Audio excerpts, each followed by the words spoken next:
Hey YouTubers, this is Gary, the high-tech redneck, back at you with another flight video. I'd like to introduce my experimental co-pilot on my quarter scale plane, little Meow. Here, little Meow, introduce yourself. Huh? Tell them who you are, little Meow. Little Meow. Yes, little Meow is the quarter scale test pilot here. And she's very lightweight, about 2.2 pounds. And she loves to fly.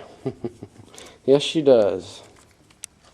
Anyway, that's little Meow. Anyway, I wanted to kind of go over a few things in the for the kind of beginning to novice pilot. You know, when you get to flying and you get to where you're not crashing, you're doing more flying than crashing, your landings are well, going around the toilet bowl kind of gets a little boring, you know. So usually it seems with me anyway, I've got one turn is better than the other. I'm right-handed and I seem to naturally want to fly everything in a left-hand turn pattern. So I force myself to do right-hand turn patterns also until that becomes a natural move on the stick. Because when you get in trouble, you need it to be a natural move to get out. You don't need to, if you got to think about it, chances are you're going to be putting together another ride.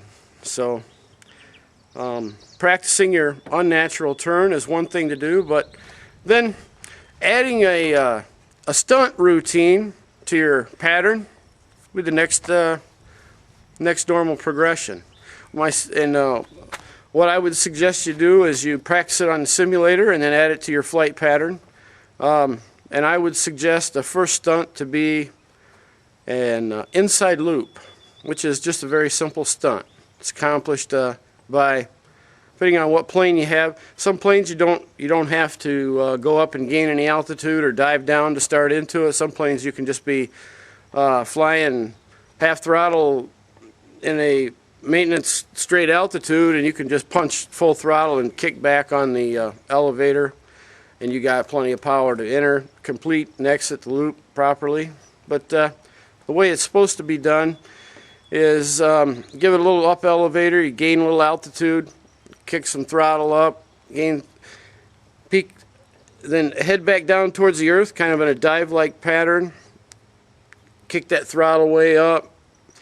Once you gain some airspeed, pull back on that elevator, enter the loop, and exiting the loop, as you come back around to the point where you entered the loop, you should let the elevator stick return itself to the neutral position, and you should be pretty close to exiting at the point that you entered. However, it doesn't always necessarily end up that way, and sometimes there's a little recovery process involved, but usually it's kept to a minimum. That's a good first stunt. And practice that over and over again. And then if you've got a strong enough plane, you may want to just keep that elevator back, you know, and do 2 or 3 loops if you've got the power plant to do so. Anyway, I found that that's a pretty good maneuver for a first stunt. Also, I kind of like doing a spiral twist pattern, you know, going up. I'm sure there's a technical name for that somebody will correct me. One of the YouTube police out there will correct me, but I kind of like doing that. And I kind of also, one of the things I really enjoy doing is gaining some altitude, going into a dive, and then just ramming that throttle all the way forward, and then climbing straight up until I'm maxed right out and go into a stall. I kind of really enjoy that. And right before the plane loses all of its forward momentum, I get the rudder going and just twist the back end of that plane so it's kind of sitting there at its point of stop, you know, almost with the ass end of it going back and forth. That's kind of a cool maneuver. And then usually I hit the throttle cut switch on my radio and, you know, let it drop whichever way it's gonna in the stall, and then I release the throttle cut switch, normally go back to about half throttle, and input the required control maneuver to, you know, get back into level flight pattern again. All these stunts, you know, you do at a significant altitude to where you don't have to worry about crashing, you know, unless you have trouble recovering the aircraft. Another thing I wanted to point out too is you want to be careful flying too high. A lot of times, you know, especially if you fly with others, a lot of people like to egg you on, you know. If you've got somebody that, a couple people watching you when you fly, a lot of people want to see you crash your airplane, you know. In the back of their mind, they may not say it to you, but they'd love to see you crash your fucking airplane. You want to always remember that. Don't let people egg you on doing things that you're not comfortable doing. But you want to be careful flying too high also. Like, for instance, this morning I made a flight, and on the ground there was probably about a 12-mile-an-hour gust wind. But up there a couple hundred feet, I'm sure it was probably 25 miles an hour.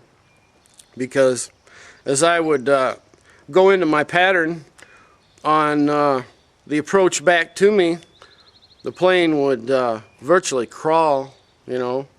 And then as I would make the turn and come around and go the other way, the plane would just explode with a burst of speed like it was propelled by a rocket, and I wasn't adjusting the throttle. That was just the wind. Anyway, I got flying very high, you know, and I lost my plane.